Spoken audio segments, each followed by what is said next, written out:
What's up, everyone? True Techno Gamer here, and today I wanted to finally get into this interesting topic when it comes to the state of gaming. I want to talk about ray tracing, the state of ray tracing, where we're at today, and really what the prospects look like. We're in some pretty interesting times here, believe it or not. And if you don't follow gaming all that well, or computer graphics all that well, we're kind of like in a milestone era for sure. So I wanted to talk about that and kind of break down what the overall landscape of ray tracing looks like from a hardware perspective and some of the software, and really just kind of voice some of my thoughts. But I wanted this to be kind of more of a discussion. Hopefully, this is a video that you guys hear and it sparks some of the wheels turning in your mind. And let me know in the comments, please. I want this to be more of a discussion. I want to know your thoughts. How are you, feeling about ray tracing in games today? Are you excited about the future? What do you want to see? That kind of stuff. So let's get into that. Today in 2023, we have commercial grade computers, graphics cards, and even consoles that can actually execute real-time ray tracing effects in a game. In a way, I can't stress, how significant a milestone that is, right? Now, for those who have been following in the land of video games, real-time ray tracing really became a thing thanks to Nvidia, of all people. In 2018, when they released their Turing architecture, which was the RTX now for ray tracing, RTX 2000 series, so initially the 2080, for example, and the 2070 and 2070 Super and stuff like that. Those series of cards in 2018 were the first cards that came with hardware accelerated ray tracing. All right. Now, again, this can get really deep in depth, but again, ray tracing existed in different forms before this, even in video games.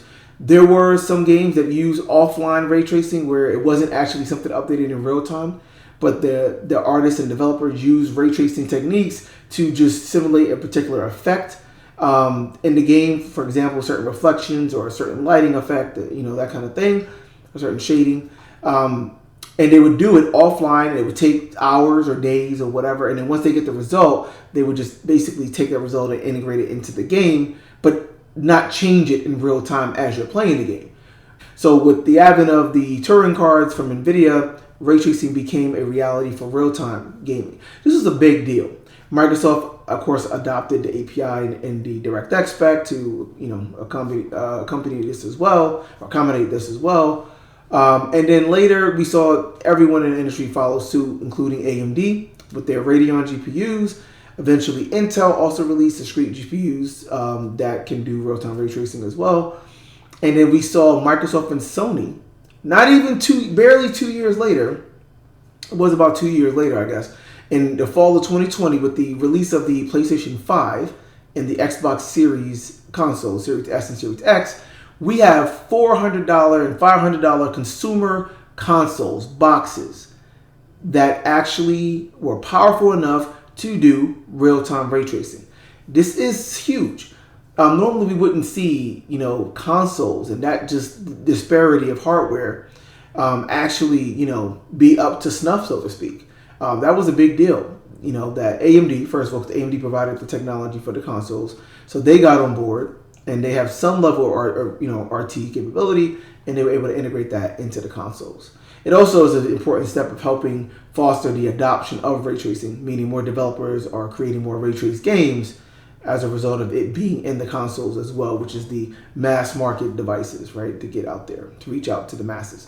So that's the landscape as a whole from a hardware standpoint. Now, today in 2023, we're literally on our third generation GPUs on the PC side that have ray tracing from Nvidia. The 2000 series and then 3000 series with Ampere, and now the Ada 4000 series cards. In every generation, the ray tracing performance and the overall power of the cards have gotten like astronomically large and better and more powerful to be able to handle ray tracing, more ray tracing effects faster and faster. So that's where on the PC, AMD is on their second generation. They're kind of a generation behind. So they had the 6000 series, their RDNA 2, which is the same GPU cards that are, or the same GPU series that's in the consoles, the PlayStation 5 and Series X, both have RDNA 2. But that generation was their first generation that had any kind of hardware accelerated ray trace support. And now the 7000 series, again, new generation, expands and bumps the performance up quite a bit, but still not up to Nvidia's level. Intel released their first discrete GPUs in quite a while with the Arc GPUs that released in 2022. And those cards come out the gate with full ray tracing support in hardware. So the industry is catching up. Everyone is on board. There are a number of games that have released with RTFX. We're talking in the hundreds. So the adoption is there, and a lot of new games that are coming out in 2023 and beyond will also include ray trace support on both the PC and the console. So this is getting out there. And again, what ray tracing can do theoretically and path tracing eventually is, deliver simply the most realistic graphics, computer graphics you have ever seen. It's that simple. When we get to a place where ray tracing is just a standard thing in gaming, we have essentially reached the holy grail. I mean, like it's quite that simple. I mean, it's obviously more involved behind the scenes, but ultimately the end result is that's what the promise is, and that's what it can deliver. That's the landscape. PC has ray tracing. Consoles have ray tracing. I'm not going to go deep into this, but also we're going to see ray tracing even in mobile pretty soon here. Just saying, it's going to be a thing. It's going to be everywhere, and it's pretty significant. Now, the reality is, if you are a gamer today and you play a new modern game and it has ray trace support in there are some caveats to be aware of. Number one, ray tracing in games today, by and large, this is not 100% of the case true, 100% true all the time, but by and large, you are experiencing what is called hybrid ray tracing.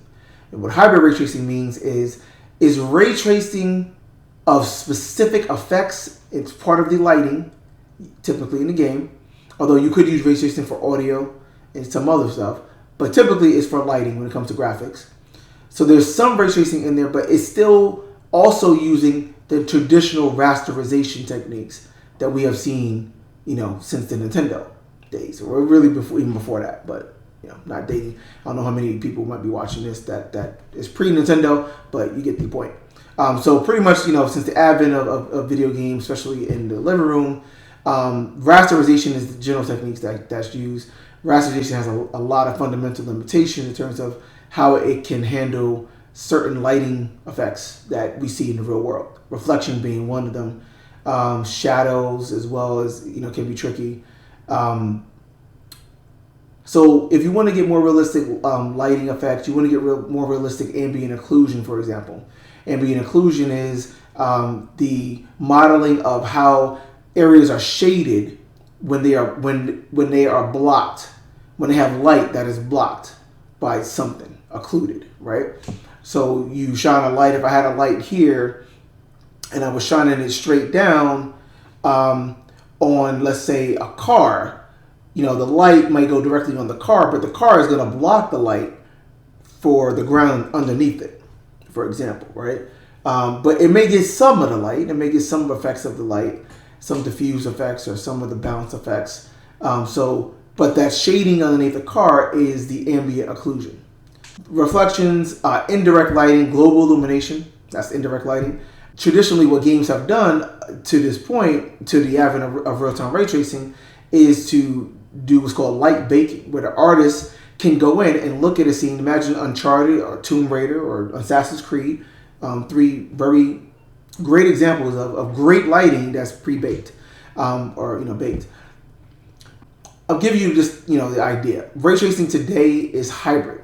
The game is rasterized in a traditional sense, and the reflections may be ray traced. The shadows may be ray traced to give you more realistic representation of that. Ray traced reflections is probably one of the most impactful and common techniques that you'll see today, because the alternative to that is something that was called screen space reflections. And I'll hopefully show an example of this now in the video. But with screen space reflections, what happens is it looks pretty good, but as soon as the camera moves out of view from the world, it no longer has the world data to show it in a reflection. So if you're looking down at a rain puddle, the camera looks really far down directly on the puddle, even though the world is, in theory, still out there. There's buildings or pedestrians or a car or whatever. You won't see anything because the camera is only looking at the ground, and the camera's not looking at any of that world detail, right? Ray trace reflections could address that, where you can look down and still see the world, even when it's not in the view of the camera. Simple explanation. Now, here's the thing. Caveat number 2. When you use ray tracing in this hybrid mode, when you turn on ray tracing, if you guys haven't done that already, you probably noticed that the performance tanks. The performance characteristics, whether it's on console or PC, dramatically is reduced. When I say performance characteristics, I mean, if you turn on ray tracing, you may see the resolution of the game literally drop in half, maybe from 4K down to 1440p on a console, for example, or 1440p down to 1080p. If you're playing on PC, you just might see the frame rate drop, and you're forced to drop the resolution in order to keep the frame rate high. We're talking significant drops. We're talking a game that may have been running at 60 frames per second may now be running in the 20s on average on a PC, just from adding ray tracing. It's still really, really expensive, and it has a really, really poignant ROI, right, that you have to consider. Are you able to see the visual impact? Is it worth the performance hit for what you get? It's a valid question. But in this day and age, for the last 4 years with hybrid ray tracing, you have to consider that there always is a performance hit pretty consistently. It just is what it is, right? Everyone wants their cake and eat it too. You want 60 frames per second, 120 frames per second at 4K with ray tracing. It depends on the game, of course. There's some older games and some limited ray tracing scenarios that you can do that for a lot of higher end PC cards today, even. But it's still really expensive. The other thing that I want to bring up is, in looking at the future, I think the goal is to, when we want to get to a point where a developer is really building their game around ray tracing. In other words, that the entire lighting, for example, in the game is ray traced so that it is accurate in all of its capacity. Shadows, reflections, ambient occlusion, all of that stuff is there and it's true to life. And it's completely dynamic, of course. It was really ray traced. So when we get to that reality, I think that the visual impact of ray tracing will really be evident and really hit home. In a lot of cases today, the impact of ray tracing is negligible, barely noticeable, to moderately noticeable. There's a handful of cases where you can argue that it's transformative, but again, that's more of the exception, I would say, and not the norm.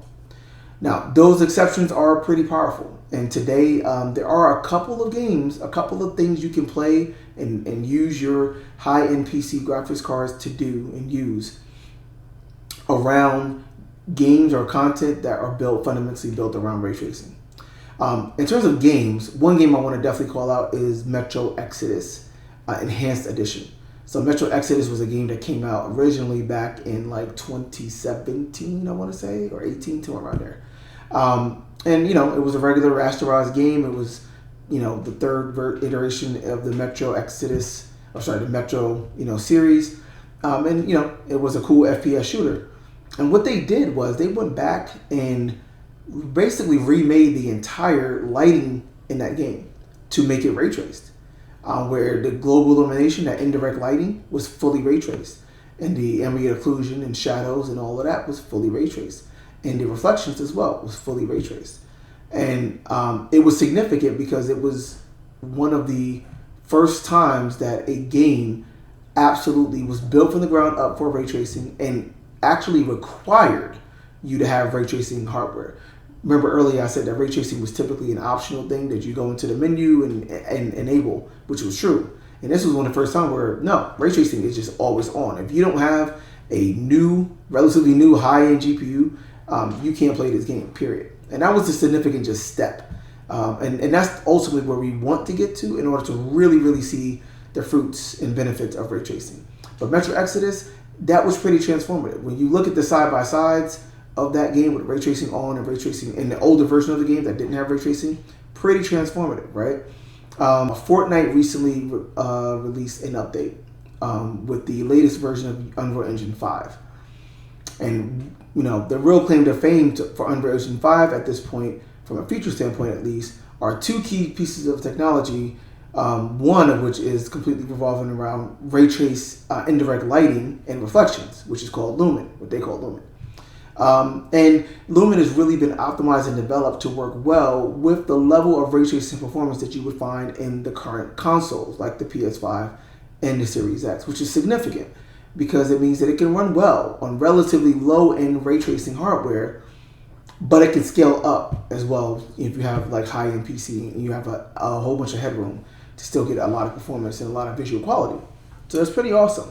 And I'm going to call out Fortnite because when you look at this, and I'm going to show this, but when you look at the before and afters, Fortnite, yeah, it's a kid cartoony looking game, right? It's not about that, but you can clearly see the difference.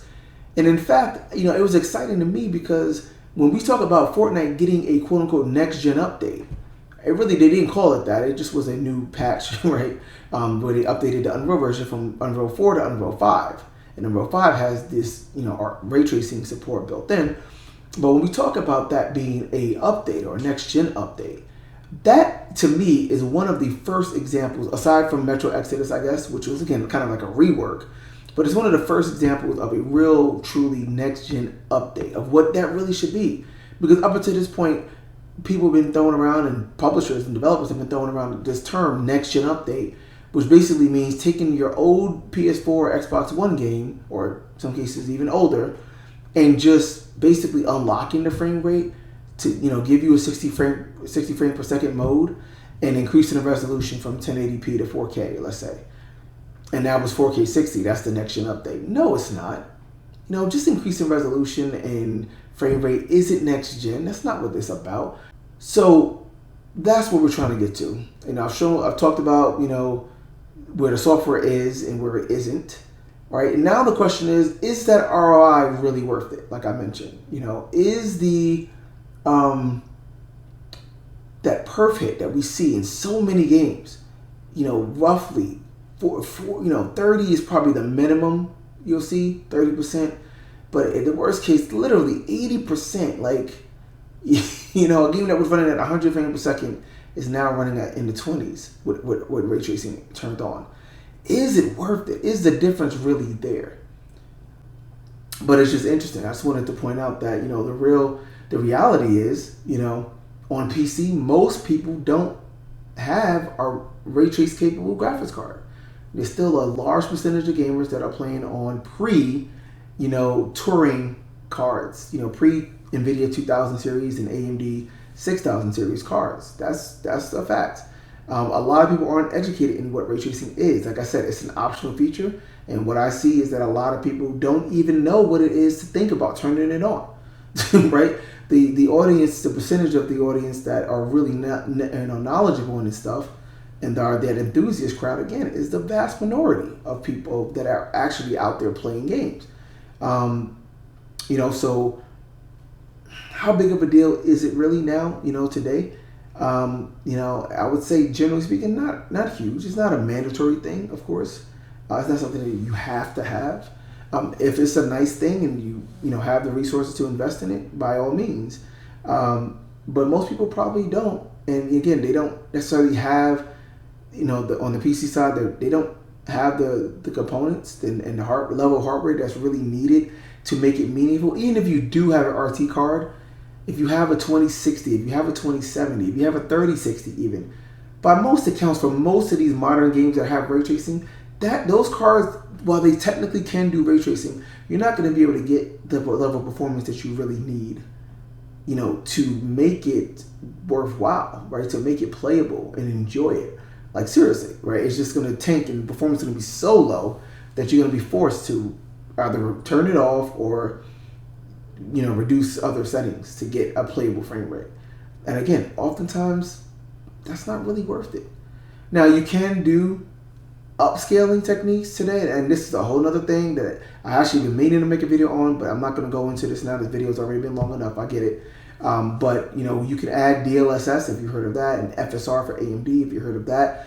Basically, that gives you performance with ray tracing, especially for free, or not for free, but for limited cost. You flip a switch and turn these things on, and your frame rate is going to go up. And you shouldn't be able to really tell the difference from a visual quality standpoint, because your resolution technically is going down, but it's doing so in a really smart way where you wouldn't notice by eye that the resolution is lower. Short version. But that's my thoughts. I want to know what you guys think.